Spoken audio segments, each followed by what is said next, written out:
In a group teaching situation, an idea for an actual group composition would be to take individual ideas from each pupil and form them into a larger composition.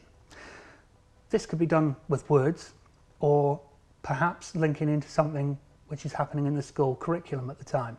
For instance, if there was a project on countries of the world, get pupils to select a country of the world, say England or Portugal, each one different, and get them to create a phrase, rhythmic or melodic, that they could then use to form overlapping ideas and form it into a larger composition.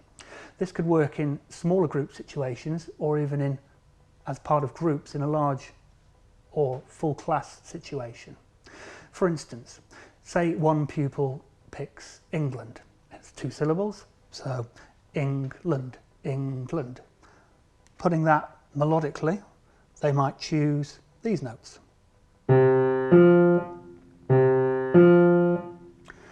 So that's one phrase that they can create an ostinato from, repeating over and over again.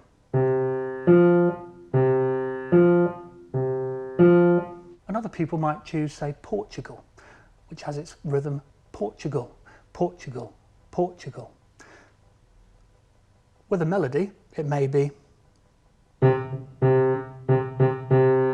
or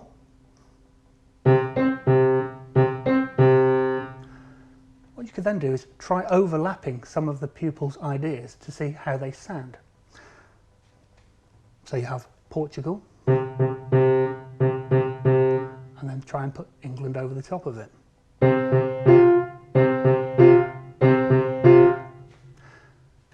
In a group situation, this could be quite interesting and a fun exercise to do as you overlap different rhythms to see what effects they create.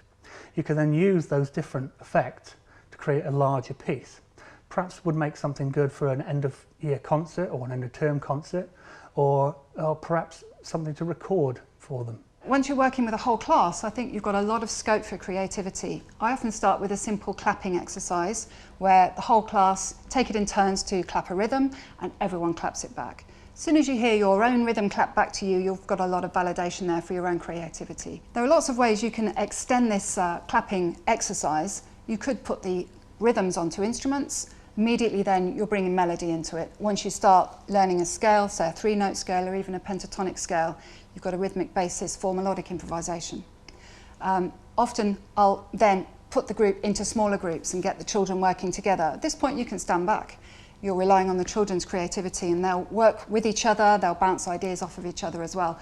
If you've come up with a few melodic phrases, you can start to join them together and create longer melodies. You could use onomatopoeia for titles, creative titles such as, for instance, crashes and whispers, or you could use instrument-specific titles. For instance, say for brass, it's a cliche, but you could use funky fanfare.